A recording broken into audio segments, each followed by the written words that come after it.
Halo sobat semua, jumpa lagi dengan Denba Gose Channel. Bagaimana kabar sobat semua? Sebelum kita mulai cerita ini, ayo silakan subscribe, like, komen, share dan nyalakan loncengnya untuk mendapatkan notifikasi terbaru ketika Mimin upload videonya. Dr. Stranger, bab 154. Ada masalah di bintang iklan. Di saat Melissa Zhu sedang senang-senangnya, tiba-tiba teleponnya berdering. Halo, Guru Hou, CEO Zhu, maaf, aku tidak bisa menjadi bintang iklan Sugar God nomor 2 kalian lagi. Apa? Guru Yulhou, kita sudah akan tanda tangan kontrak. Apakah ada masalah di guru sana? Apakah khasiat obatnya tidak bagus? Yulhou terhenti. CEO Zhu, khasiat obat Sugar God nomor 2 sangat baik. Aku sekarang sudah sembuh total, terima kasih banyak ya. Tapi karena beberapa alasan pribadi, aku tidak bisa menjadi bintang iklan kalian lagi, benar-benar maaf. Melissa Zhu bingung. Guru Yulhou, kalau ada masalah, guru bisa katakan. Bisa saja aku. Belum selesai berkata, Yulhou sudah menutup sambungan. Mendengar suara putus sambungan di ujung sana, Melissa Zhu mengerutkan dahi. Sudah disetujui. Kenapa ketika mendekati harinya, malah berubah? Saat ini, Thomas Kin berjalan masuk.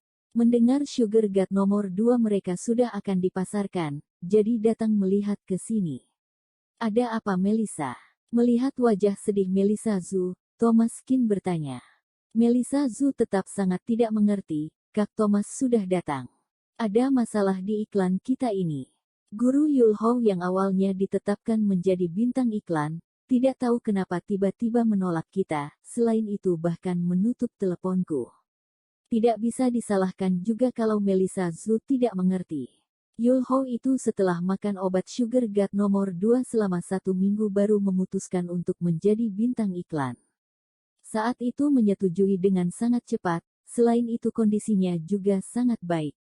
Tidak disangka bisa tiba-tiba melanggar janji. Thomas Kin mengerutkan dahi. Pasti ada alasan di balik ini. Yulhou tiba-tiba menolak, pasti ada orang yang berbuat sesuatu di dalamnya. Di saat ini, sekretaris yang ada di luar tiba-tiba berjalan masuk dan berkata seperti ini. CEO Zhu, Gael sudah datang.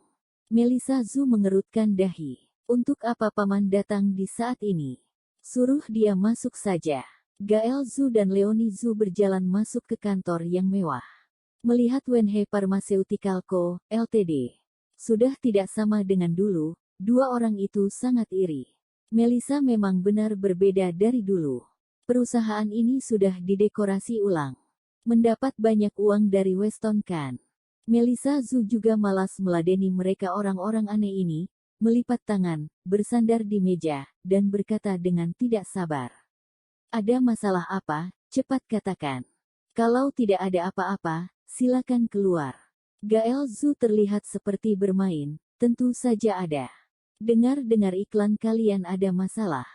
Melissa Zhu mengerutkan dahi, kalian yang buat. Haha, jangan asal bicara. Guru Yulhou tidak mau juga merupakan pilihannya sendiri, tidak ada hubungannya dengan kami. Melissa Zhu mengepalkan tangan, kalian tahu malu atau tidak? Trik rendahan seperti ini juga bisa dilakukan. Gael Zhu mendengus, kalau dibandingkan denganmu, kita bukanlah apa-apa. Aku bisa memberitahumu, semua artis yang terkenal di kota Donghai, tidak akan menjadi bintang iklan kalian. Sebaik apapun Sugar God nomor 2 kalian, juga tidak akan dipromosikan dengan baik. Dari pengamatanku, bagaimana kalau bekerja sama denganku, menjual resep obat Sugar God nomor 2 kepadaku saja? Mimpi saja. Gael Zhu tertawa dingin, baik, kalau begitu, kamu tunggu saja. Aku ingin lihat, sebuah produk, kalau tidak dipromosikan, bagaimana kalian bisa menjualnya? Dari gosip satu orang ke yang lainnya. Hehe. Setelah selesai berkata, Gael Zhu berbalik dan berjalan pergi. Saat hendak pergi, melihat Thomas Kin duduk di atas sofa, Gael Zhu memutar bola mata dan mendengus. Thomas Kin tersenyum datar. Hei yang bermarga Zhu, waktu itu aku bilang, kalau ingin membiarkan Melissa Zhu kembali, kalian harus berlutut dan memohon kepadanya. Sekarang, kalimat itu berubah. Aku mau kalian berlutut 3 hari. Dr. Stranger, bab 155. Aku kenal Yamanda Su. Mendengar itu, Gael Zu tertawa dingin. Apakah kamu sedang bermimpi di siang bolong? Kalian saja sudah sulit untuk bertahan, bisa-bisanya masih membual. Aku berlutut dan memohon padanya. Mimpi saja sana. Setelah selesai berkata, Gael Zu dan adiknya itu pergi dari sana. Melissa Zu sangat kesal. Pamannya ini benar-benar sangat tidak tahu malu. Sugar Friends diteliti oleh dia dan ayahnya, tapi malah direbut oleh pamannya. Sekarang, bisa-bisanya meminta resep obat dari mereka. Mereka yang sedang mimpi. Setelah 2 orang itu pergi, Melissa Zu mengeluarkan ponsel dan menghubungi beberapa nomor.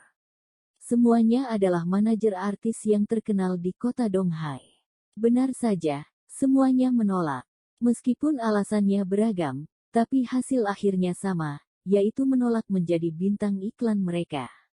Melissa Zu mengerutkan dahi, pasti Gael itu yang berbuat sesuatu. Thomas Kin tertawa dingin, dia tidak mempunyai kemampuan seperti itu. Di belakang ini pasti ada orang yang mendukungnya. Melissa Zu menghela napas. Obat sebaik ini, kalau tidak dipromosikan dengan benar, takutnya tidak bisa menang dari Sugar Friends. Bagaimana ini? Melihat Melissa Zu yang terlihat masam, Thomas Kin bertanya, bagaimana kalau aku bantu kamu carikan artis? Melissa Zu tersentak, kemudian tersenyum pahit. Kak Thomas, kamu juga tidak mengenal siapa-siapa, tidak bisa membantu. Kebetulan sekali, aku mengenal 1 orang. Apa? Kamu benar-benar punya kenalan. Tapi meski kenal juga tidak ada gunanya. Ingin membuat iklan di TV, artis-artis kecil itu tidak bisa masuk. Setidaknya harus seterkenal Yul Hou baru bisa. Thomas Kin terhenti, aku kenal Yamanda Su. Apakah bisa? Melissa Zu tersentak, kemudian tersenyum pahit, Kak Thomas pasti sedang bercanda ya denganku. Meskipun Yul Hou adalah artis papan atas, tapi bagaimanapun karena sudah keluar dari dunia hiburan, sekarang hanya termasuk artis kelas atas saja. Sedangkan Yamanda Su benar-benar artis yang berada di puncak. Ratu, pengaruhnya di dunia hiburan sama sekali tidak bisa dibandingkan dengan orang biasa. Kalau benar-benar bisa mengundang orang seterkenal Yamanda Su itu, siapa lagi yang akan mengundang Yul Hou? Thomas Kin bertanya, bukan bercanda. Aku hanya khawatir. Apakah Yamanda kurang cocok dengan produk ini? Melihat Thomas Kin yang serius, Melissa Zu bertanya. Kak Thomas, kamu benar-benar bukan bercanda. Tentu saja tidak. Melissa Zu seketika heboh. Kalau bisa mengundang Yamanda, maka iklan ini pasti akan meledak. Yamanda berbakat, juga menjadi ratu, pasti bisa menarik banyak orang. Fansnya juga berada di semua umur. Pasti cocok. Yang mengidap penyakit diabetes bukan hanya orang tua saja.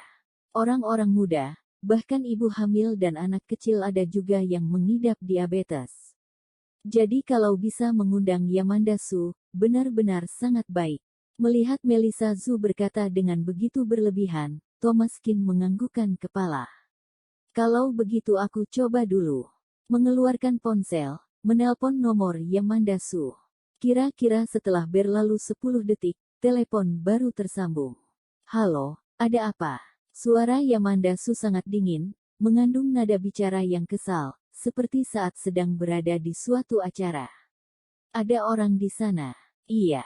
Hanya di saat ada orang lain saja, Yamanda Su baru akan begitu dingin. Demi mengatur imajinya itu. Kalau begitu aku langsung katakan saja. Aku ingin memintamu membantu menjadi bintang iklan suatu produk. Nanti baru dibicarakan. Setelah selesai berkata, Yamanda Su langsung menutup sambungan.